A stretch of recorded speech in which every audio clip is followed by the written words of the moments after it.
agronautas! Está começando mais um episódio do Escancar Agro Podcast, o podcast que vem escancarar o conhecimento agro para você, ou a falta dele, né? Estou mais uma vez aqui, Josi Prado e Rinaldo Grassi. Beleza? Tudo bem, Rinaldo? Bom.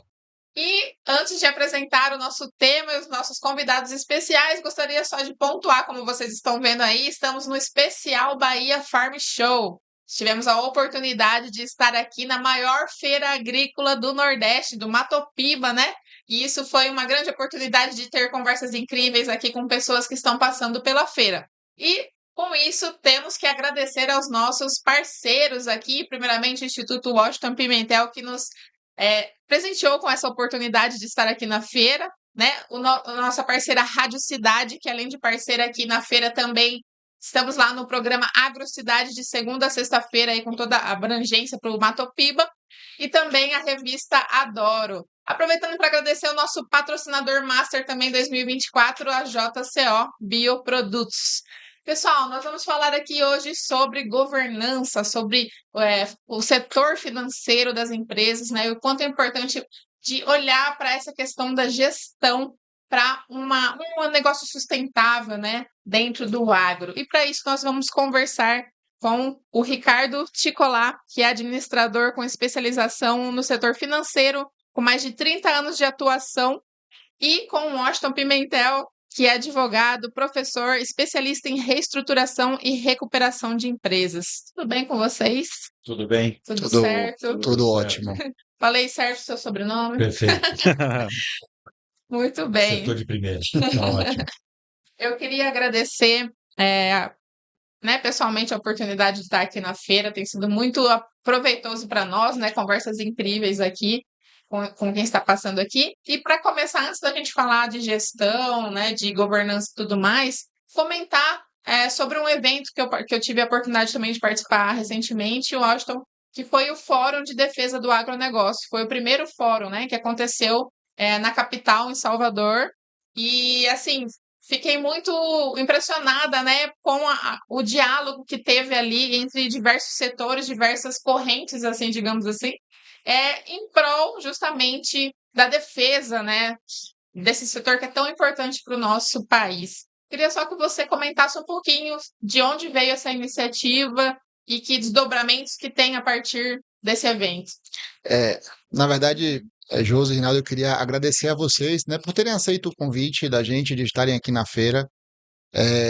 Eu costumo dizer que por ter uma atuação profissional dedicada à educação, eu tenho por consequência lógica ser um apreciador de quem faz bem feito. E o podcast de vocês é um podcast de muita qualidade, né, sempre com convidados super preparados. Então, a gente que produz com tanto cuidado tudo que a gente faz, a gente quer estar perto de pessoas que têm esse mesmo esmero, né? Eu costumo dizer, parafraseando o Trovador, que é junto dos bons que a gente fica melhor. Então, é sempre bom estar com pessoas como vocês. Então, parabéns pelo trabalho. A gente fica feliz em estar aqui na feira junto com vocês, produzindo conteúdo para esse mercado tão importante. Vamos lá. O que é que acontece? O Instituto tem uma missão muito clara, que é uma missão de levar conhecimento de qualidade no ambiente de gestão, governança corporativa e planejamento empresarial para o agronegócio. Ponto. Dito isso, a gente nunca vai poder ignorar que o agro, por ser tão relevante, ele se conecta, ele se relaciona com vários setores da sociedade civil, com as estruturas de governo. E a gente percebeu que, assim, eu estou há quase 10 anos no campo, conhecendo a vida real do produtor rural, na atividade que eu exerço na condição de profissional, para além, né, da função de educação. E eu percebo que a sociedade civil, em sua grande maioria, não conhece ou desconhece, na mais profunda acepção da palavra, o agro nacional. Né? Você percebe que as pessoas têm meio que um repetidor toda vez que fala do agro, para trazer informações equivocadas sobre o uso de defensivos agrícolas, por falar de forma totalmente equivocada da necessidade de uma supressão de vegetação nativa, eventualmente para o manejo de uma determinada cultura, e desconhecer esses conceitos, ou eventualmente deixar que alguém na posição de fala utilize de forma equivocada esses conceitos, faz com que a gente sempre seja alvo de crítica, quando em verdade nós temos que enaltecer a indústria nacional, nós temos que proteger o agronegócio. E no que estiver ao nosso alcance, nós precisamos lutar para que ele se torne cada vez mais competitivo, cada vez mais valorizado. E na verdade, essa foi a nossa grande angústia, né, trabalhando no agro, e que nós compartilhamos com a Band. A Band teve a oportunidade de estar conosco num evento que nós fizemos, e aí a diretoria da Band trouxe um questionamento para a gente: poxa, achei muito legal o que vocês fizeram, tal, vamos fazer um evento. Eu falei: ó, chega de evento, porque evento a gente faz, vamos pensar em algo mais estrutural. E a Band, assim, queria agradecer enormemente a Rede Bandeirantes. Eles tiveram a sensibilidade de dizer: tudo bem, então a curadoria de vocês, faça como vocês acharem melhor, a gente debate a ideia e, obviamente, a gente coloca ela de pé. E aí veio a sacada de fazer um fórum permanente de defesa do agro. E por que defesa do agro? Porque acho que o meu viés de advogado trouxe a ideia do defesa, mas é que, na verdade, enquanto sociedade, a gente precisa de fato defender o que nós temos de mais valoroso, que é a indústria do agronegócio nacional. A gente precisa de fato ter a compreensão exata do que é essa indústria, as práticas sustentáveis, a história das famílias, os conceitos corretos, para que a gente deixe de falar e replicar informação equivocada sobre o agronegócio nacional. Se existe alguém nesse Brasilzão nosso aqui que luta por sustentabilidade, é o agronegócio. Se existe alguém que contribui para que a gente minimize, ainda que de forma muito tímida, a fome, é o agronegócio. Então, o agro basicamente é a fonte primária de sustento das necessidades humanas. Como é que a gente consegue ir contra isso? Parece um contrassenso. Então veio a ideia do Fórum Permanente, da gente trazer essas temáticas para conversas, né?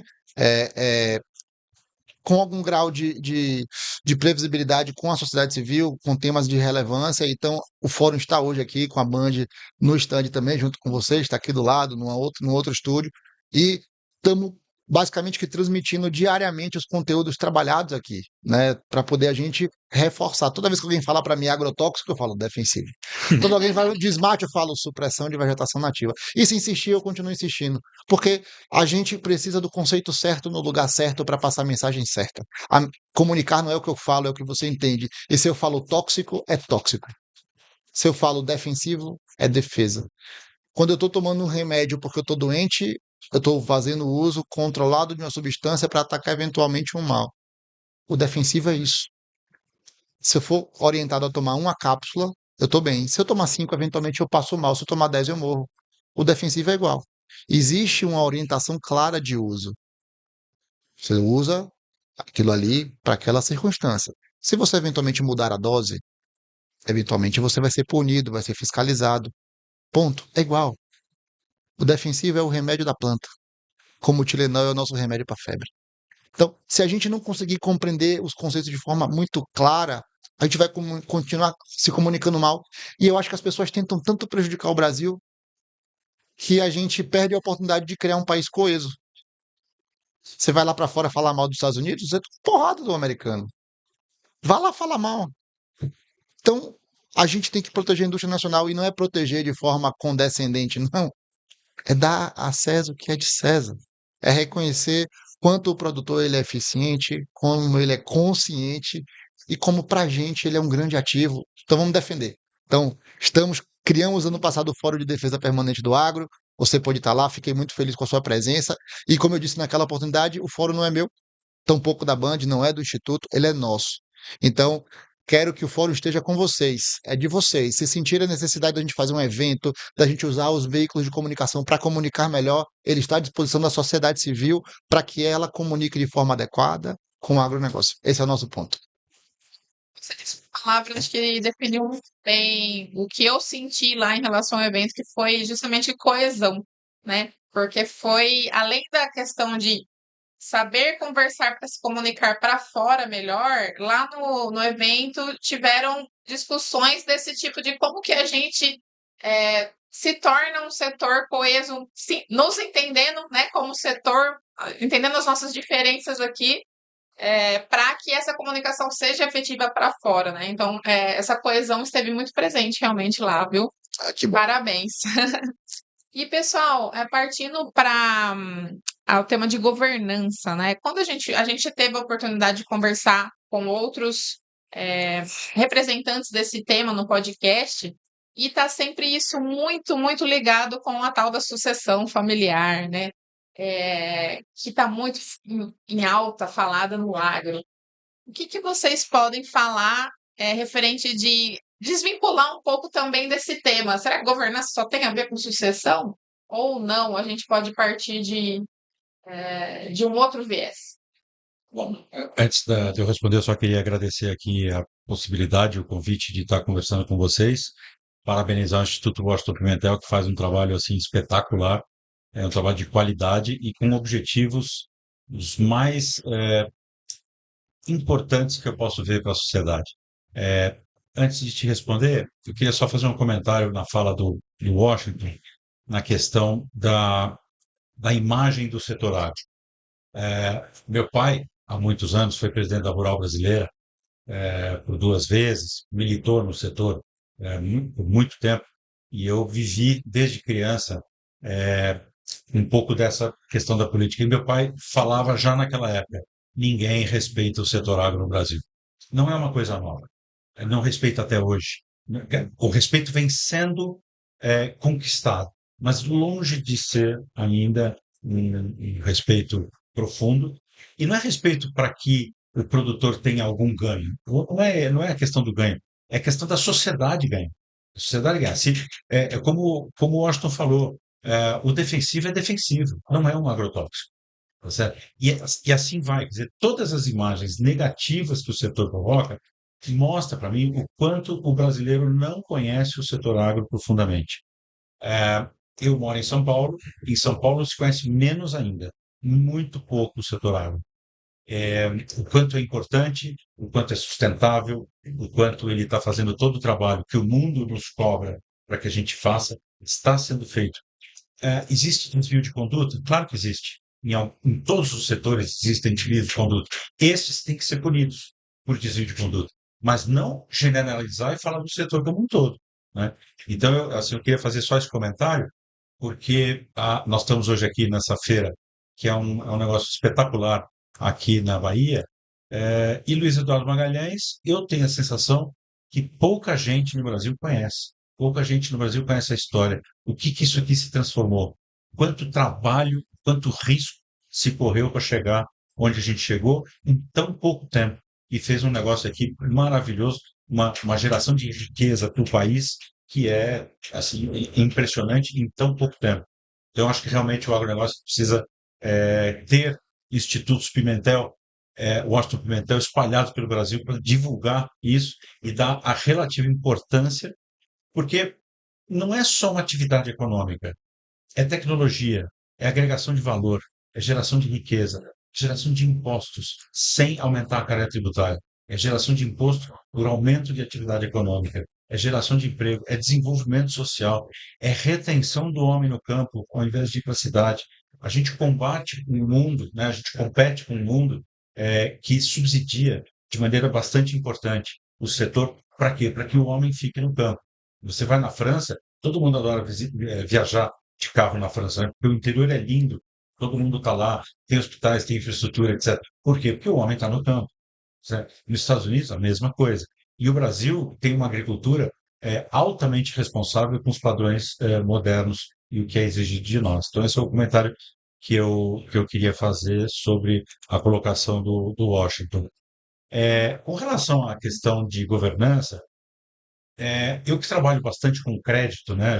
Eu trabalho na Galápagos, que é uma empresa que é uma gestora de investimentos para diversos tipos de investidores, e também uma empresa que trabalha muito na estruturação de operações de mercado, né? Seja para fusões e aquisições, seja para a parte de crédito, né? DCM, que a gente chama. Nós sempre temos como produtor uma preocupação com a governança. A gente viu recentemente, vou dar um exemplo que eu acho que é o mais notável para mim. A gente viu recentemente o agro é pop, né? O agro cresceu, o agro ganhou dinheiro, o agro enriqueceu. Claro que isso gera certos ciúmes, né, em determinadas camadas da sociedade. Mas o fato é que o agro contribuiu demais com o Brasil. Hoje nós temos uma pauta de exportação que é invejável o saldo comercial que a gente acaba atingindo todo ano. Então, o agro tem muita contribuição. Só que é necessária governança. Quando a gente pega esse momento exuberante que a gente viu recentemente, muitos produtores acabam investindo mais do que deve, acaba tomando mais dinheiro emprestado para investir mais do que deve e não se prepara para um momento mais difícil. Esse ano aqui, de 2024, nós estamos vendo um ano muito mais desafiador para o agronegócio. A gente está vendo um momento de seca muito forte que nós tivemos, né, que atrapalhou bastante as nossas colheitas. Nós tivemos um momento da tragédia do Rio Grande do Sul, que é por outro motivo, que é por motivo de enchente, que também foi bastante difícil, e um momento de queda de preço. Né? Quer dizer, então, tudo aconteceu e pega nessa hora, pega muita gente despreparado. Por quê? Porque tem ainda uma necessidade de governança maior, uma necessidade de gestão e uma questão muito educacional, principalmente na área financeira. Né? Pessoal, muita gente que faz proteção não ganha tanto dinheiro no momento exuberante, mas também não perde, a ponto até de poder eventualmente ter que quebrar, ter que perder bens, etc. Então, o planejamento financeiro, a governança, ela é super importante. Nós temos um produtor, na média, né, os produtores brasileiros são craques no que fazem, dão aula para o mundo no que fazem, mas governança que a gente vê que vem melhorando, ainda deve um pouco. Eu acho que ainda tem que aprofundar mais, né? Não sei, Austin, se você concorda comigo que essa questão da governança e uma boa gestão, principalmente financeira, na atividade do produtor, ainda está fazendo um pouco de falta. Eu concordo com você, Tico. Aí você perguntou o nome dele, Ticolá, Zé Ricardo, eu chamo ele de Tico. Entendi. Não tem. Pra mim ele é Tico, tá? Então, pra mim é Tico. Então, É isso aí. eu concordo com você, eu acho que a gente está exatamente nesse momento da história, né? A governança sendo paulatinamente sendo introduzida na realidade do agronegócio, sobretudo naquelas culturas que foram predominantemente desenvolvidas com a exploração de novas fronteiras. Então, quando você pega o setor de açúcar e álcool, você já tem uma governança diferente do que de grãos e tal. Mas a Josi fez uma pergunta que ela está entrelaçada com o aspecto de sucessão, e todo mundo fala de governança como sucessão, e eu acho que esse é um outro ponto que o fórum eu trouxe para a discussão, mas eu acabei ponderando não avançar ainda nesse assunto, porque eu escolho as brigas, né? Vamos escolher as Sim. brigas e depois a gente passa. Porque eu acho que a fragilidade do produtor rural em acesso à prestação de serviço ela é tão grande. Por quê? Porque ele está isolado, ele tá fora dos grandes centros, é difícil. Só que ele tem uma demanda tão grande de consumir que começaram a formatar produtos e a criar roteiros de apresentação de problemas que acabam encharcando a cabeça do produtor rural com informação totalmente equivocada, sabe? E aí me perdoem, eventualmente, os profissionais que se dedicam a falar sobre holding patrimonial, sobre sucessão familiar. Isso é importante em qualquer empresa familiar. O Brasil discute porque, segundo o relatório, não foi o que criei, foi o IBGC, depois a KPMG publicou e a PW também, que são grandes auditorias. Quase 90% das empresas brasileiras são familiares. Se você vai no mundo, você vai ver também que o mundo é feito de empresas familiares. Então, todas as famílias passam pelos problemas normais de sucessão. Qual é o problema real do agro? É que o agro brasileiro, e aí a gente falando da cadeia produtiva de grãos, sobretudo, pecuária, o HF, que é o hortifruti, são operações que envolvem um patrimônio muito grande, transações financeiras relevantes, feitos no CPF do produtor rural majoritário na operação. E aí, Chico tá aqui, eu vou pegar uma operação, determinar produtor rural, vou dar 50 milhões de reais para ele, na pessoa física, se esse cara bate o carro e morre, Entendi. acabou, Entendi. acabou. Se esse cara tá ali e aconteceu isso, né, o cara tá na lavoura, passa mal, abaixa ali, infartou, morreu. Ninguém viu. Acabou. Ele tomou 50 milhões de reais em crédito, eu vou ter que ir para um espólio brigar com 200 outros credores numa estrutura desorganizada e que, do ponto de vista de crédito, gera risco. Então, qual é a tendência de quando eu estou diante de um sinal de risco? Eu aumento o custo do capital. Ou diminui a oferta do valor. Ou Sim. diminui a oferta do Ou valor. Sim. diminui a oferta de crédito. Sim. Não é 50, é 20. Exato. Exatamente, porque eu não posso tomar aquele risco. Então, esse é um problema que a gente precisa enfrentar com seriedade. E aí, ó, tá, a gente está aqui falando do Instituto e tal, mas eu tenho uma atividade na advocacia que trabalha a parte de reestruturação e recuperação de empresas. E eu estou assustado com o número de famílias que me procuram com governança corporativa baseada em sucessão, que quando você olha a estrutura, o cara não sabe como opera as empresas que foram criadas, como é que ele dá garantia, e fizeram uma operação que ele perdeu crédito porque jogou os imóveis dele em outro lugar e o mercado começou a ficar com medo, achando que ele ia pedir uma recuperação judicial, achando que ele não queria pagar. E a família não sabia como fazer, porque, gente, o problema é o seguinte: não tem nada a ver Com sucessão. Na com verdade, a sucessão ela sucessão. vai ocorrer naturalmente se a empresa já está estruturada como organização, sabe? Já Exatamente. tem papéis, tem funções, tem cargos, tem remuneração, tem tudo, né? É isso. E aí a gente precisa, e eu acho que isso é de uma desonestidade intelectual absurda, que existe a sucessão empresarial e a sucessão patrimonial. Uhum. O patrimonial está na linha. Não tem como correr o risco. Ah, vamos trazer uma estrutura que tributariamente seja eficiente. Eu sempre digo para todo mundo: se a gente não fizer o básico bem feito, não vai para o sofisticado. Uhum. Vamos montar uma operação de planejamento tributário para não pagar ITBI. Gente, monta uma operação para você garantir menor risco de crédito, menor risco patrimonial, Sai muito mal. garantir longo prazo, porque se eventualmente ocorrer um evento de sucessão, é que pode ocorrer com o que está mais velho, mas o novo também acontece. Você não impacta a operação da empresa. Eventualmente você vai ter que reestruturar a cota e tal, fazer a transmissão, mas a atividade empresarial ela está concentrada numa estrutura mais profissionalizada.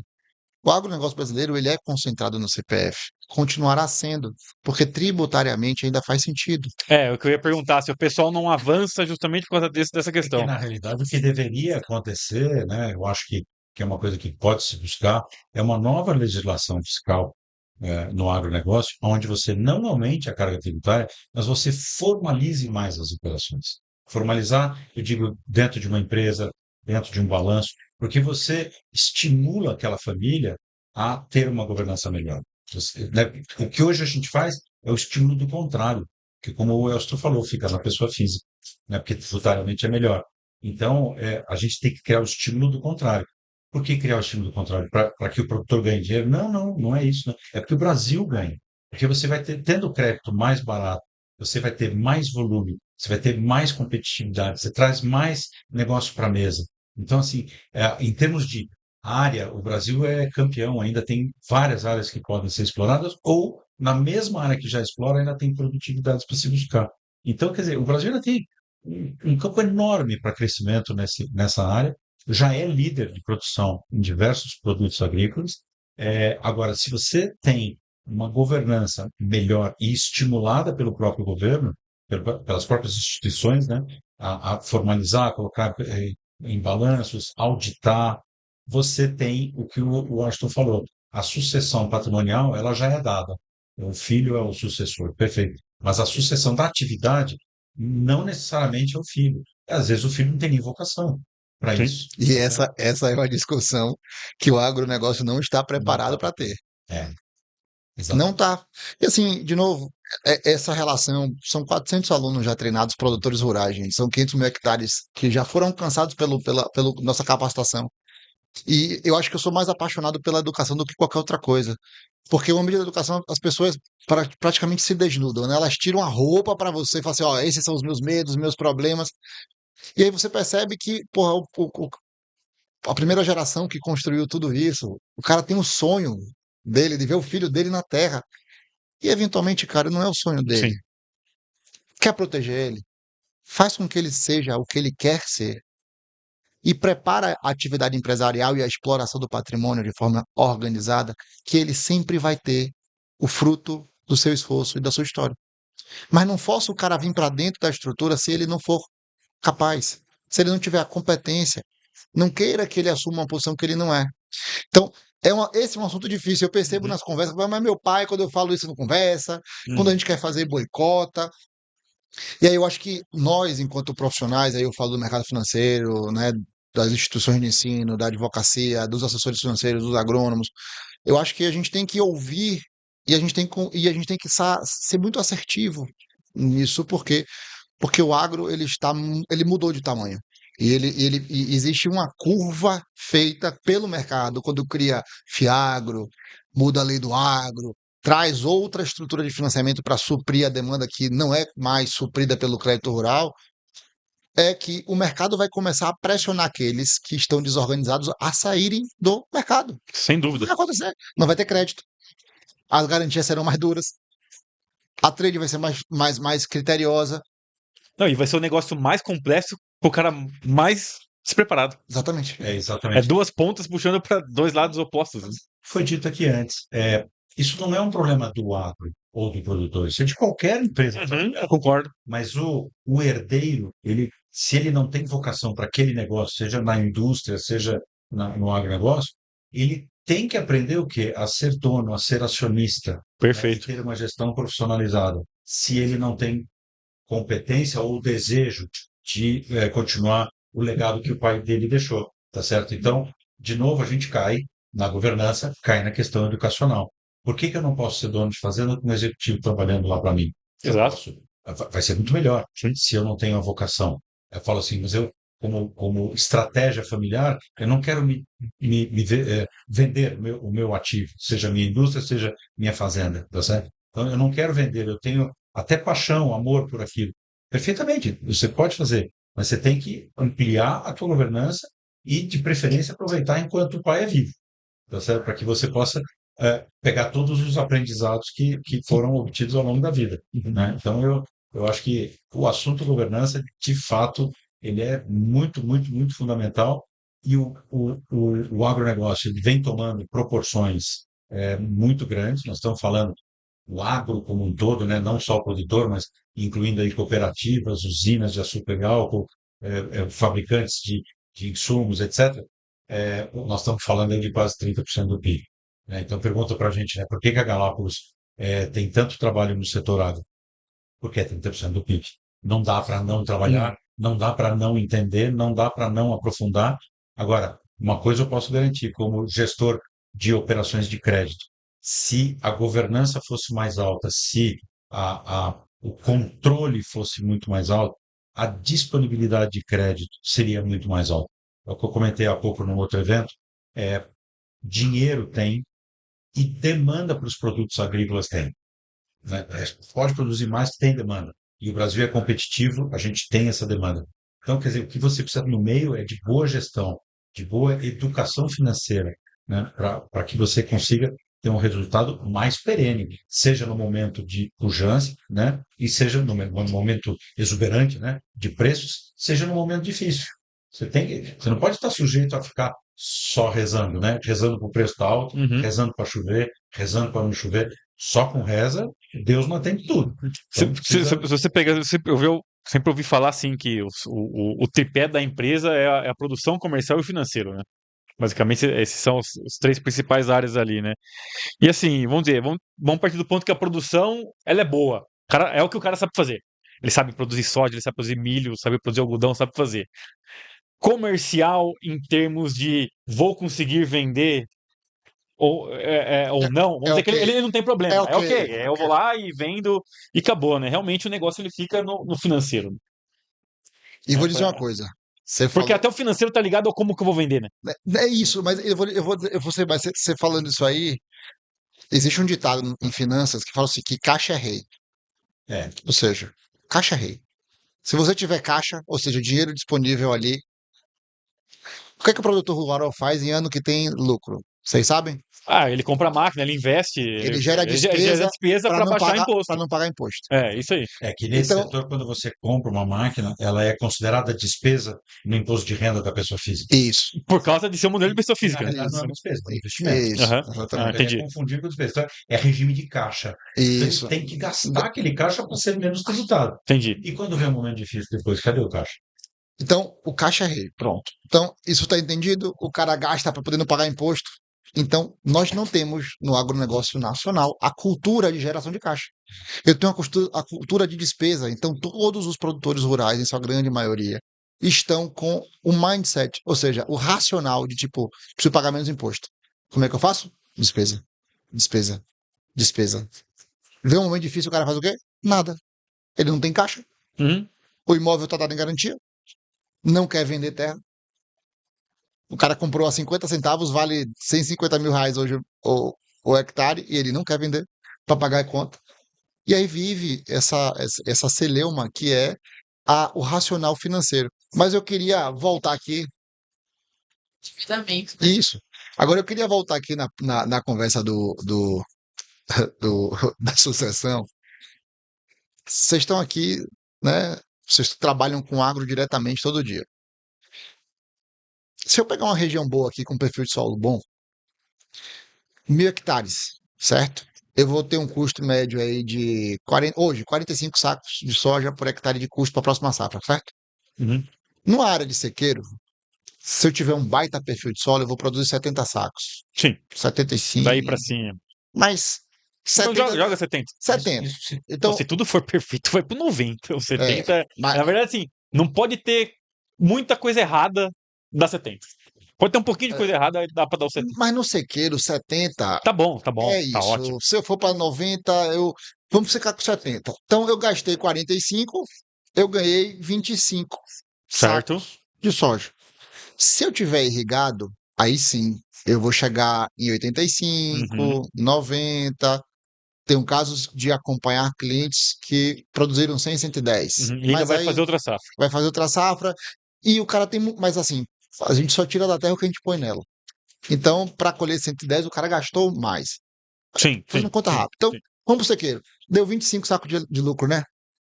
Quanto é o arrendamento de uma área? Por exemplo, Bela Vista Entre aqui, uns 15. 15 sacos. É. Então, vamos lá. Eu não preciso operar, eu não preciso estar no risco do negócio, eu só vou me apropriar da exploração do meu patrimônio.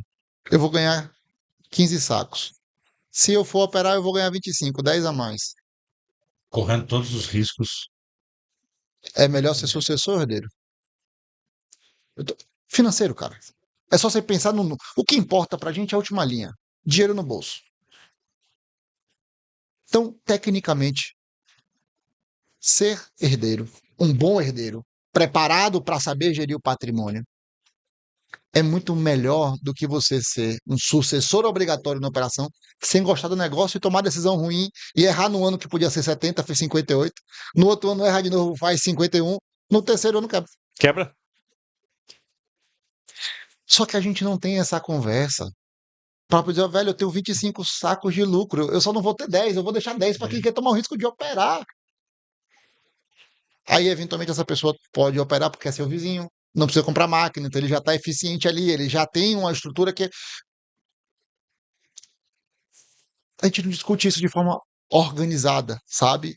Eu acho que no dia que a gente entender que a fazenda é um ativo que vai ser explorado e existe uma rentabilidade do ativo imobiliário para aquele negócio e existe uma rentabilidade do negócio, separa isso, escolhe. Vai ter filho que vai querer ir para a operação. Meu pai, eu quero ir para a operação. Vai estudar, fazer agronomia, volte, venha trabalhar como estagiário na fazenda, depois venha ser ajudante no plantio, gerente de fazenda, até o dia que você puder tomar conta. Esse cara vai ser. Auto extend. Agora, cara, não, pai, eu quero ser financeiro, eu quero estudar economia, vou lá pro INSPE, eu quero trabalhar com o Tico lá na Galápagos. Tá bom, meu amor, vai. Para e passo, procura um assessor financeiro, estrutura, filho, vem cá, decisão. Vai construindo um racional de exploração do patrimônio. A gente precisa disso. É dessa discussão. Não é de que eu vou reduzir TBI, não é que eu vou fazer sucesso dos meus. Não, isso é uma discussão muito sofisticada. Isso é para quem tem grandes fortunas e precisa pensar na modelagem para o básico, bem feito do cara de 1.000 hectares aqui, gente. É dar para ele alternativa de fato de longo prazo. Se esse CPF falecer, gente, a escola do filho não vai ser paga, a faculdade do filho não vai ser paga, a parcela da casa não vai ser paga. Ele não vai entregar soja. Herdeiros poderão brigar. Herdeiros irão brigar. Organiza a empresa, organiza a atividade empresarial. E isso vai fazer com que o mercado financeiro olhe diferente. Porque a maior empresa brasileira, uma das maiores, é a SLC, não opera na pessoa física, ela opera na pessoa jurídica, está aberta na bolsa e tem a rentabilidade que tem. Tem alguma coisa aí que a gente precisa se perguntar, né? Então, eu acho que não existe fórmula para o agronegócio, tampouco para as famílias que operam, mas eu acho que existe um racional, que é simplificar, fazer o básico bem feito. E qual é o básico bem feito? Empresa é empresa, família é família, separa e toca para frente. Fora que, desculpe te interromper, fora que hoje você ainda tem que ter uma preocupação de sustentabilidade. né, de melhoria dos processos por conta de meio ambiente, etc. e tal. O Brasil, de novo, né, dá aula nisso, fora aqueles que não são do ramo, né, que deveriam ser punidos, né, como qualquer outra atividade, mas a questão ambiental, a questão social, hoje no Brasil é super importante. Então, os novos governantes, né, os herdeiros, tem que ter essa preocupação adicional. Então, é mais governança na mesa, é mais educação que eles precisam receber para poder cumprir com tudo aquilo que é exigido por todo mundo. E esses caras já partem de um degrau mais alto, né? Se você comparar ele com o primeiro, né? Eu Sim, quero dizer assim, o cara não morou de Badilona, né? não, O cara estudou, o cara foi não fazer teve, faculdade em Goiânia, não né? teve que ficar acordado para o filho não ser comido pela onça, para não para a cobra não entrar do barraco. Exatamente. Então o cara parte já de um negócio, ele tem muito mais até caixa, né, pra isso do que a primeira geração.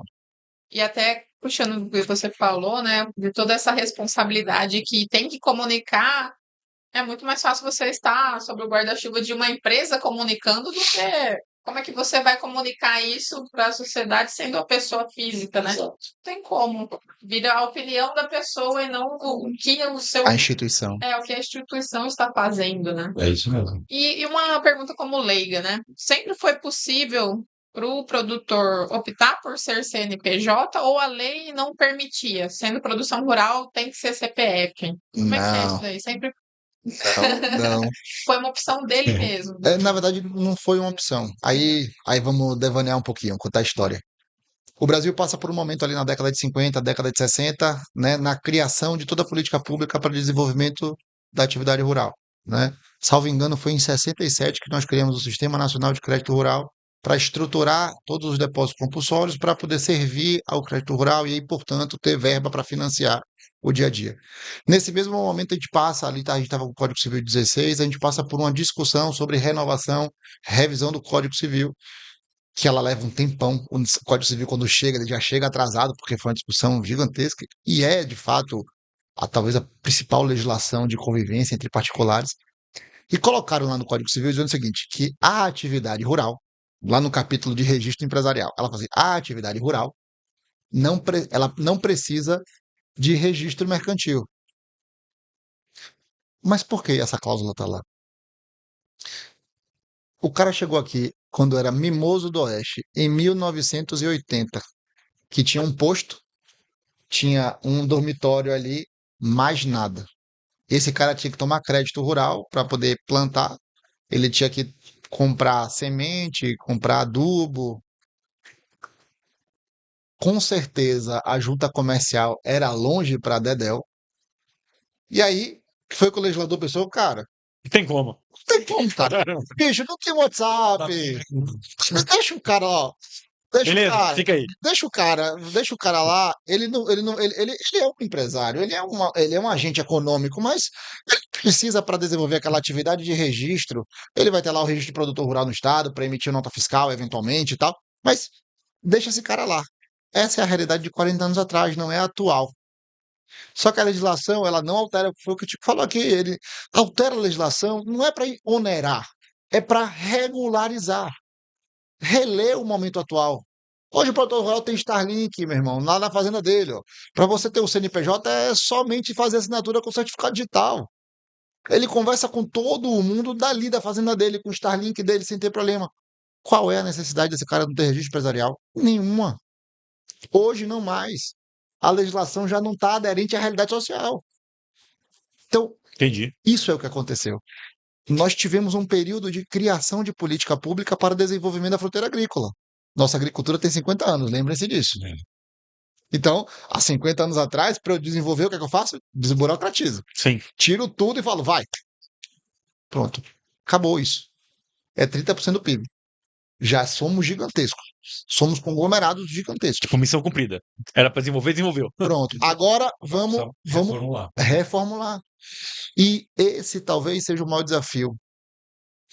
É que o produtor construiu tudo isso tão sozinho, passou por tanta coisa tão sozinho, que as propostas que vêm é sempre muito mais onerosa. E ele não acha justo, e não é justo onerar a cadeia, que é uma cadeia vital. É necessidade básica. O mundo todo subsidia o agronegócio, a gente quer taxar o nosso agronegócio. O mundo todo cria linha de crédito barata para financiar o agronegócio. a gente vai querer aumentar o custo para o agronegócio? Não. Regulariza, faz as empresas, mas mantém o cara com as mesmas estruturas de fomento. Por quê? Porque é atividade básica. Quer tributar, tributa a cadeia, vá para a industrialização, vá para o consumo, mas a produção é básico. Então, a gente precisa, enquanto país, ainda se encontrar, na minha percepção, porque a gente precisa fazer essas releituras, precisamos atualizar a estrutura legislativa, isso obviamente vai induzir essa reorganização do setor, mas ela precisa vir de fato de uma forma muito harmônica com o que existe atualmente. Eu também não posso imprimir uma obrigação e onerar 10, 15% do cara amanhã. Preciso dar toda a condição para que ele se regularize sem ter que deixar dinheiro na mesa. Eu acho que esse é o nosso grande ponto. Mas eu acho que eu respondi a pergunta, o porquê, né? É interessante, porque a gente sempre ouve assim, a profissionalização do produtor e tal, esse termo é muito falado, mas realmente, assim, agora eu entendi essa virada de chave, né? Porque pode ser uma coisa muito simples, mas quando você converte para CNPJ, você passa a ter essas possibilidades de operar no financeiro muito melhor. Eu acho que também nessa questão do crédito, é assim, o crédito ele é fundamental em qualquer atividade, Uhum. né? Ele é uma matéria-prima tão importante ou mais importante, dependendo do caso, do que o próprio insumo Sim. que a empresa usa, né? Porque sem crédito É ele não que existe viabiliza. nada, ele viabiliza toda a atividade econômica. Uhum. Então, quanto mais acesso a crédito, melhor fica, que vai ser mais barato e mais investimento vem para a mesa. Uhum. Certo? Então, a gente tem essa possibilidade. Eu acho que em um período recente, né, que a gente escuta, Faria Lima, né, Aham. os Faria Limers colocando botina, não sei o quê. Na realidade, não é nada disso. É que é um mundo novo. Esse crescimento é muito recente Uhum. no Brasil. Agora, vai crescer mais, vai acontecer mais. A gente precisa de novas regulamentações, de novas adaptações para que todo produtor que é empresário, né, ele já é um cara que corre um risco que ele não controla, que é do clima, né, que é da commodity, que é do dólar. Ele já corre tantos riscos que ele não controla, mas pelo menos ele ficar mais formalizado, mais organizado, para inclusive ter um acesso a crédito de maneira mais estruturada, pô, é mais um salto de qualidade que você tem que realizar. Nessa questão de mudar o parâmetro legal, né, que nem foi comentado ali agora, né, eu entendo, é totalmente compreensível, né, mas eu acho que às vezes na cabeça do pessoal impera muito a questão do certo pelo duvidoso, né? Beleza, se eu mudar esse regime, etc., é certo que eu vou ser taxado. O crédito mais barato, ou seja por taxa ou um voo maior, é uma possibilidade. Eu acho que às vezes o pessoal fica muito nessa, né? Tá, beleza. Será que vai vir mesmo? Todos os números, né? Todas as premissas dizem que sim, né? Mas é um pouco de trocar o certo pelo duvidoso, né? A gente fala assim, às vezes quando a gente está no mercado, por exemplo, tem produto A e produto B, né? E um produto ele é mais caro que o outro, mas a gente tem indicativos de que um tem uma performance maior do que o outro e que lá na frente, mesmo você partindo de um ponto mais caro, você vai ter o retorno sobre a performance que vai entregar no final. E o pessoal acaba às vezes não vindo justamente porque é o mesmo fato. Hoje, na hora de eu comprar, isso aqui tá certo que esse é mais caro que o outro. Lá na frente eu não tenho uma certeza se isso aqui vai produzir mais mesmo que o outro, sabe? É por isso que você pega numa situação dessa, de que a diferença entre produto mais caro e mais barato, porém mais produtivo, você tem que testar o produto na sua área, né? Então, você faz um pedacinho dela e vê o resultado.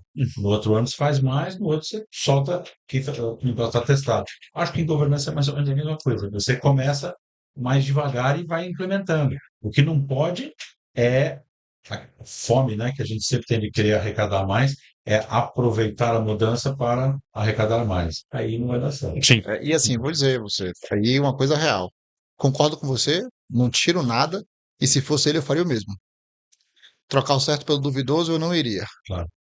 É por isso que essas fórmulas vendidas, elas não param de pé. Porque existe um movimento de transição.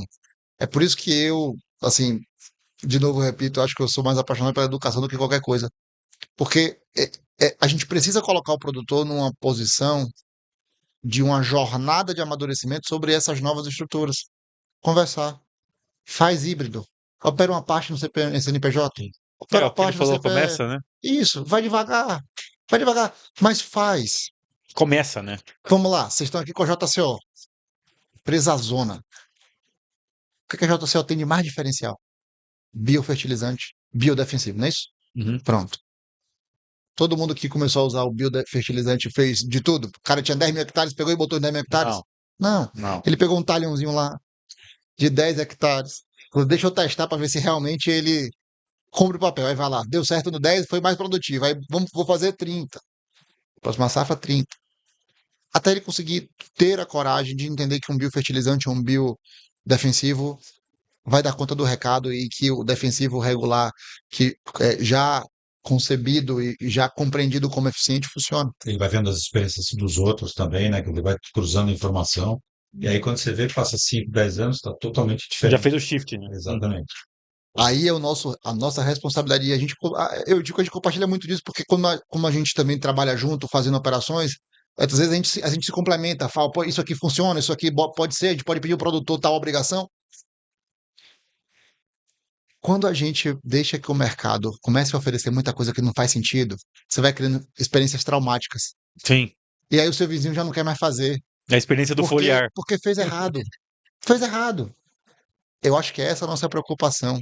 A gente precisa dar ao produtor esse ambiente, por quê? Porque uma experiência ruim de um, ele se conversa. É, Sim, sim. Então tem que ser muito bem feito. Então é por isso que todo mundo fala o tempo todo, porque todo mundo vendendo como se fosse a solução.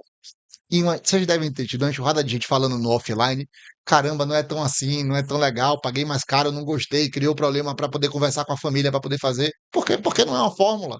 Cada família tem uma dinâmica diferente. exatamente. E assim, eu vou até trazer para vocês aqui uma oportunidade de educação para esse produtor. Numa conversa depois do happy hour ali, ele falou assim: não, essas empresas de crédito só querem que a gente pegue crédito para ficar na mão deles, porque depois a gente não consegue mais produzir sem depender disso, né? Eu, como empresário, eu sei que o quanto que o crédito é fundamental. Eu também, quando não era empresária, eu não tinha essa noção. E hoje eu tenho a noção de que o crédito, para crescer, ele é 1000 vezes mais importante do que o crédito para apagar fogo, digamos assim. Ah, vou pegar crédito porque estou endividado, eu preciso de crédito. Ah, mas o que vocês diriam para ajudar a educar esse produtor que tem essa visão, né, distorcida do que é o crédito? Eu acho que essa visão distorcida, no caso de produtor, bom, primeiro, né, todo setor recebe as suas críticas, né? Então, Sim. o setor de crédito também recebe as suas críticas, né? E tem muita coisa acontecendo, principalmente esse desenvolvimento que está sendo gigantesco no mercado de capitais, né? Mas eu acho que essa discussão acontece porque qual que é o objetivo de quem empresta dinheiro? Seja de curto prazo, seja de longuíssimo prazo. É, é receber de volta. Sim. Tá certo? Lá com aquela taxinha, então, senão ele não teria feito, né? Então, o objetivo básico brinco, né, que no mercado financeiro é valor presente, valor futuro e uma taxa no meio, né? E precisa receber aquele valor futuro. Bom, independente da estrutura, se foi via FIAGRO, se foi via fundo imobiliário, se foi via emissão de CRA, debênture, um empréstimo bancário, um financiamento de exportação, tanto faz. Uhum. O importante é que, no final, aquela obrigação seja paga. Como tem uma taxa de risco, você coloca um spread, né? Você tem um prêmio de risco na operação, que se for um tomador de melhores condições, ele vai ter taxas mais baratas, se for um outro, vai ter taxas mais altas. Mas tem um prêmio de risco ali. Então, o objetivo é só esse. São raríssimos casos que o cara que dá o crédito quer ter a garantia para ele, que gostaria de receber pela garantia. Agora, você tem que operar com garantias. Não existe você, quer dizer, existe até crédito sem garantias, mas quando a gente fala em operações mais longas, em operações mais estruturantes, garantia é fundamental. Qual é a garantia do agro? Só tem 3 tipos de garantia. Você pode dar um recebível em garantia, mas vamos lembrar que esse recebível ainda depende da performance, porque ele ainda tem que colher e entregar, né? Então tem um risco inerente aqui. Pode ser o próprio estoque em garantia, ele fala, não, eu não quero vender agora que está barato, eu acho que eu vou vender na entre-safra, vou vender melhor, ou vou acumular para o ano que vem, dependendo do tipo de mercado ou da commodity que está lidando. E você pode ter estruturas que são muito bem feitas no mercado financeiro de garantias de estoque. Você tem alienação fiduciária, tem fiel depositário, tem um controle, tem seguro, tem um monte de coisa que você faz, é padrão no mercado. Ou a própria terra, tá certo? qual é o produtor que quer perder a terra? Nenhum. Então, o produtor que passa por uma dificuldade maior ou que é representado por pessoas que olham mais para o produtor mais fragilizado, fala, o cara vem aqui dar o crédito, mas ele já pega a fazenda em garantia e aí a fazenda vale 10, ele dá 5, né, de empréstimo, ou se não pagar, tomou a fazenda de 10. Não é correto. Se o cara passou uma safra sem produzir, o credor já vai lá e já toma a fazenda dele. É verdade, discussões podem ser feitas para isso, mas uma coisa é líquida e certa: sem o crédito, ele não vai produzir. Uhum. Sem o crédito, ele não vai chegar lá. É que nem quando você vai para os Estados Unidos e olhar crédito para casa, né, o mortgage americano, né? Se o cara não pagar, rapidamente vão tirar ele da casa. Aí você fala, coitadinho dele. Coitadinho dele. Mas outro milhão de pessoas recebeu o financiamento. Que se a lei fosse ruim, ninguém receberia. Então, é melhor ter crédito e cada um arcar com as suas consequências do que não ter crédito. Tá certo? Então, assim, agora, discussões podem ser feitas, melhorias podem ser feitas. Eu trabalho numa empresa onde, quando a gente vê o crédito piorando, a gente vai conversar, a gente vai compor, a gente vai propor soluções mais criativas. A gente não quer tomar a garantia, a gente não quer que o meu investidor ganhe mais dinheiro com aquele devedor, vamos chamar assim, né, com quem tomou os recursos, mas conversas boas podem acontecer. Se aí, por conta dessa percepção negativa do crédito, ele já vai direto para uma recuperação judicial, uma coisa assim, piorar mais ainda a vida dele. Ele pode muito bem utilizar de bons relacionamentos para chegar onde ele precisa. E aí tem uma parte fundamental. O produtor, assim como qualquer outra atividade, precisa saber aonde ele está fazendo a operação. Como é que atua aquela entidade que está fazendo negócio com ele no sentido do crédito? Ainda mais hoje em dia, que o mercado de capitais vem se desenvolvendo bastante, ele não está fazendo negócio só com banco, ele está fazendo negócio com outro tipo de credor. São fundos, são investidores, pessoas físicas, porque tem isenção de imposto de renda, né? Então tem um mercado de capitais completamente diferente, mas ele tem que saber qual é o tipo de casa que ele está se relacionando, como em qualquer atividade. Não sei se eu acho que concorda comigo, mas eu acho que Eu queria saber, para responder essa pergunta, assim, eu queria só conhecer esse produtor. Eu queria perguntar qual foi a experiência ruim que ele teve. Quem foi que emprestou o dinheiro para ele? são raríssimos casos, se é que tem. É dor, gente. Essa É dor, é dor, é dor. é dor, entendeu? É dor, Dor. porque É porque ele sabe o que ele precisa. não, mas não é isso não, tipo, assim, quando você observa a dinâmica de crédito, o cara toma dinheiro, ele tem que pagar. Ponto. Sim. É isso. É uma venda de dinheiro, né? Ele tem que tomar, ele paga. Uhum. Então, essa dinâmica ela já é Que conhecida. nem quando ele compra semente, ele tem que pagar a semente. Então, essa negociação ela tá clara no dia 1. Ele pagou, ele tem que entregar. Se ele não entregou, tem consequência. Ele também sabe qual é essa consequência. Processo judicial, bloqueio de conta, a consolidação da propriedade, Uhum. enfim, todos esses arsenais. Agora, eventualmente, eu já vi isso acontecer, eu já parei algumas operações por isso. O cara, não, encontrei um crédito barato que o cara vai me dar e ele vai e faz uma operação de qualquer jeito. Ele não viu qual era a data do vencimento, não viu qual era os juros. Ele eventualmente não se assenhorou das informações e tomou a decisão. E aí, meu irmão, tomou uma decisão errada, isso implica no desdobramento. Mas foi o que o Ticola falou, e isso é um ponto importante. O mercado financeiro, o mercado de capitais, o mercado de crédito, ele não tem interesse nenhum na garantia imobiliária. Não tem. Tanto é que, por isso que, o exemplo do Vale 10 pega por 5, porque quando ele pega esse negócio, ele vai se desfazer, geralmente em leilão. Esse Leilão, negócio já vai vender desconto. barato pra caramba, né? Entendeu? Então, assim, e é um custo, cara.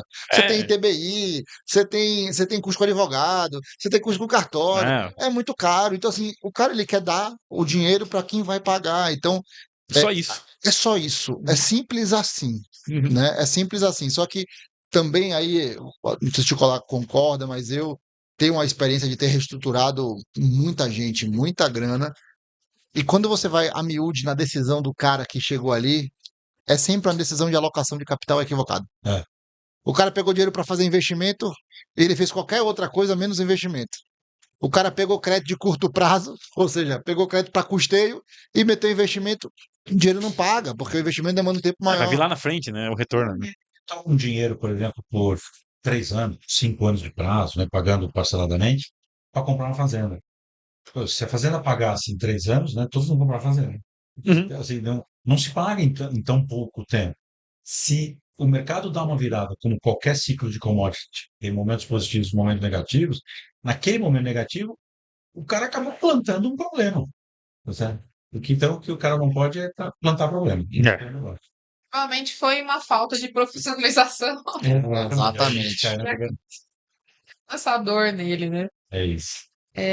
Pessoal, deixa eu ver, estamos quase caminhando para o final do episódio, né? Eu acho que nesse assunto, pedir desculpa porque entrou alguma coisa no meu olho que tá lacrimejando. Em relação a esse assunto, a gente tem muita coisa para aprofundar mesmo.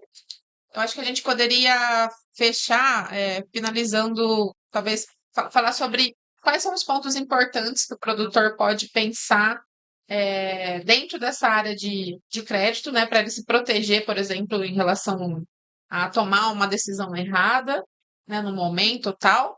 E também, Washington, se quiser comentar a parte de se o produtor quiser tomar a iniciativa de começar um processo de governança, quais são os pontos que ele deve iniciar, ou se proteger também de pessoas que estão nessa onda de trabalhar com governança, mas não têm esse Sim. conhecimento mais aprofundado. Rapidamente respondendo a parte de crédito, é, eu acho que a primeira coisa é ele procurar ter uma gestão melhor, procurar ter pessoas que auxiliem ele de uma maneira melhor. Isso envolve planejamento, isso envolve orçamento, isso envolve fluxo de caixa, isso envolve trava de posições, né? Quer dizer, você não ficar exposto a mais risco do que você deve. Então, travar posições. Se o preço futuro subiu e você vai produzir, vende um pedaço naquele preço, você já garante a sua margem, ou você trava o seu custo, trava a sua receita, garante a sua margem, você está pondo mais longevidade na sua atividade. Então, a primeira coisa que eu faria seria mais isso, quer dizer, dar uma melhorada na gestão financeira. Outra coisa que eu faria é escolher bem os parceiros de crédito para trabalhar. Eu realmente acho que tem vários tipos de parceiro de crédito. Não é a diferença de parceiro ruim e parceiro bom. É o parceiro adequado para o que você está precisando. Não estou nem entrando nos parceiros ruins, porque eu acho que parceiro ruim tem toda a atividade econômica também. Mas você escolher adequadamente, né? Uhum. Então, hoje, o que o mercado de capitais oferece para um produtor, por exemplo, é bem diferente do que o mercado bancário oferece. Então, são coisas complementares. Então, assim, escolher bem para fazer bem e com uma boa gestão. Então, Uhum. acho que esse é o principal resumo que eu faria aqui do ponto de vista de governança para dar um bom pontapé inicial. E assim, eu acho que o Tico falou tá certo, para área de crédito, mas eu acho que para área de crédito, para mim, eu falaria outra coisa diferente. Você vai passar por um processo de governança, de implementação de governança, de estruturação da sua sucessão empresarial, sua sucessão familiar. Eventualmente você quer se expor ao mercado de capitais, você quer entender as novas modalidades de crédito. Se capacite. Vá para a sala de aula. E não é em faculdade, não. Você tem excelentes escolas. O nosso instituto é uma excelente escola, mas existem outras tantas. São Paulo tem o INSPER, tem a GV, você tem a Dom Cabral em Belo Horizonte. Todas essas escolas fazem curso em company, podem vir para sua fazenda com a sua família, se reunir, fazer uma. Se a senhora de informação, poxa, não tenho tempo, lavoura, tá bom. Pega o seu advogado, pega o seu contador, pega o seu gerente financeiro, mande para essas escolas estudar, mande entender para alguém que vai acompanhar o processo, saber o que é que está sendo discutido ali, para que você faça algo que faça sentido para você. Só existe uma forma de decidir melhor, é saber, se capacitar, ter o processo de educação. Quem tem mais informação decide melhor, quem tem menos informação decide pior. É uma regra básica. Simplesmente isso. Quando existe assimetria informacional, o risco de decisão errada é muito maior. Quando essa informação, essa assimetria é reduzida, eu tomo melhores decisões. Então, é por isso que hoje a gente tem uma cultura de indicadores, né? Por quê? Porque com indicadores, aquilo ali, ele me entrega uma quantidade de informação que melhora a minha capacidade de decisão. Então, vai passar por um processo de sucessão? Está pensando em implementar governança corporativa e reestruturar a sua atividade, né? Quer pensar em como transmitir para os seus filhos o seu patrimônio e entender isso na sua dinâmica empresarial, quer se expor ao FIAGRO, ao mercado de capitais, ao CRA, estude, capacite, se capacite, capacite o seu time, porque eu percebi que a educação, ela de fato gera transformação. desde a básica, acho que você apresenta o mundo para uma pessoa quando ela aprende a ler. O mundo basicamente abre-se uma cortina de um mundo totalmente diferente. Mas a alfabetização, ela também está inserida no processo de aprendizado e novos conhecimentos. O produtor aprendeu a plantar e a colher, e ele fez isso também com a sua família. Ele não ensinou a governança corporativa, ele não ensinou o planejamento tributário, por quê? Porque ele não aprendeu isso. Uhum. Volta, estuda um pouco, procura algo direcionado, se capacita e passa por esse processo, porque senão você vai aceitar o que o mercado lhe oferecer. E aí você lá na frente vai ter gasto de dinheiro, eventualmente gerado de gasto, e eventualmente não vai conseguir alcançar o que você quer. Então a melhor forma é, e eu falei isso lá embaixo, eu sou baiano, não sou da região oeste, eu sou da capital, mas há 10 anos eu me dedico ao agronegócio de uma forma muito dedicada, porque eu me apaixonei pelo setor e estudo, me dedico. Mas na minha terra, né, quando eu digo a minha terra, eu falo em Salvador, a gente tem uma cultura muito forte, né, de influência africana. E os movimentos sociais, né, existe uma luta que se reveste de dança, que é a capoeira, e que existe um jargão popular que fala assim, mestre Bimba, que foi um mestre da capoeira, falava assim que recuar na capoeira também é golpe, ou seja, o movimento de recuo não tem nada a ver com você dar um passo atrás ou perder, é você se preparar para dar 2 passos à frente. Então, você que está nesse momento de passar por um processo de estruturação de sucessão, de implementação de governança, de exposição a novos instrumentos de financiamento e crédito, recue, estude, se prepare.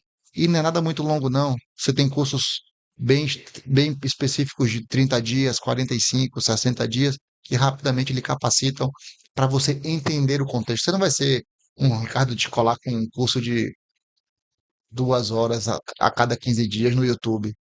Mas você minimamente vai compreender que quando ele falar alguma coisa, você vai saber que você está lidando. E eventualmente você vai escolher um assessor melhor. E nem eu vou produzir como ele, porque ele sabe produzir, né? Então, cada um tem a sua competência. É difícil você achar pessoas que são completas, Não, não. tem Uhum. 100% dela. Uhum. Por isso que tem as especializações. Ele tem que usar os especialistas de cada área que ele necessita. Perfeito. Ele também não aprendeu, não foi ele que criou a semente, tá certo? Não foi ele que criou a genética da semente. Ele está usando a tecnologia de alguém. Você tem que reunir isso e ser capacidade de gestão. Perfeito. Só, vocês acham que o agro está liderando o processo de industrialização do Brasil? Sei que é o final, mas só para me veio aqui, tanto que a gente conversou hoje e tal. Eu acho que o agro puxou muito a tecnologia, né? Ele puxou. é, Nós vemos aqui na feira, né? Esses equipamentos que tem aqui, né, nas outras feiras, é um negócio assustador de bacana, né? Interessante. Então, eu acho que o agro ele busca especialização na produção, sem dúvida. Agora, do agro, da produção para frente, né? Então, para trás, eu acho que sim. Os fornecedores, a genética, para GPS, para controles, etc. Uhum.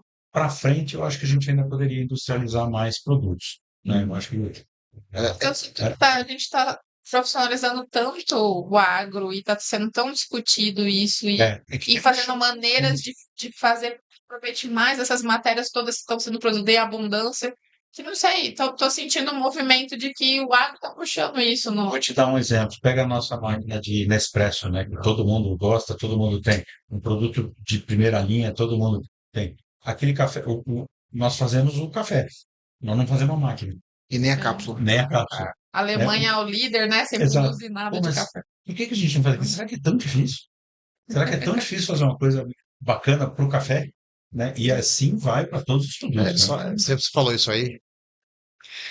Se você der um Google aí, eu vou falar algo absurdo, mas a informação ela não é precisa, é só para dizer o absurdo. Aquele saquinho de café que a gente compra no mercado, que sei lá, 500 gramas, Né? né? Sei lá, 350 gramas, custa R$ 12, R$ 10, certo? A cápsula, ela custa R$ 2,90. Com 2 cápsulas, você compra 500 gramas de café. Naquela cápsula ali não tem nada. Faz a conta de quanto é que o cara agregou de valor só porque ele envelopou numa cápsula e criou uma máquina.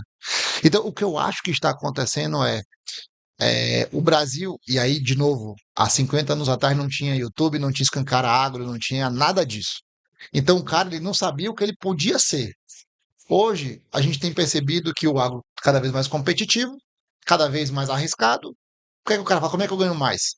Eu preciso beneficiar a cadeia. Preciso beneficiar o algodão, preciso beneficiar a soja, a proteína animal. Então, eu acho que a gente passa por essa discussão de criar valor e, enquanto nação, eu percebo que a direção do país, dos estados, do município, tem buscado meios de compor orçamento. E arrecadar, você só aumenta a arrecadação se você aumentar a base de geração de riqueza. Se você aumentar imposto, você cria um problema fiscal absurdo de gestão de contas públicas. Então, qual é a forma de arrecadar mais? Sim. Você aumentando a base econômica. Então, preciso industrializar, porque eu preciso trazer mais dinheiro para o caixa, porque existe uma demanda da população para investimento em infra, serviços básicos e tal. Então, eu acho que é um conjunto de fatores e que acho que, assim, eu sempre digo, se você, né, eu escritório, trabalho muito em Salvador, São Paulo e Brasília, né, nossa escola de negócios está em Luiz Eduardo, o nosso braço de investimento está em Luiz Eduardo, conectado com São Paulo, com a Galápagos aqui, e eu rodo muito o Brasil, e toda vez que eu venho em Luiz Eduardo, se eu passei 15 dias fora, um mês fora, eu falo assim, caramba, já mudou, já tem um negócio novo. Eu vou para Sinop semana que vem, num evento que me convidaram. Você vai para Sinop, Sinop Outra região. é outra região. Espetáculo. Cara, o agro ele é tão absurdo de indutor de progresso, É. de prosperidade, que a gente precisa de fato gerar ainda mais valor né, na estrutura de produção que nós temos. Então, a industrialização é uma ida sem volta. Você pegar um outro bom exemplo, né? Você falou de Sinop, eu me lembrei. Você fala do etanol de milho, né? O etanol de milho já é um negócio gigantesco no Brasil. E é uma indústria nova, praticamente, para a gente, né? Só numa unidade, lá em Lucas do Rio Verde, pertinho de Sinop, numa única unidade de um dos fabricantes, né, de produtores de etanol de milho, é quase 1.000 caminhões por dia.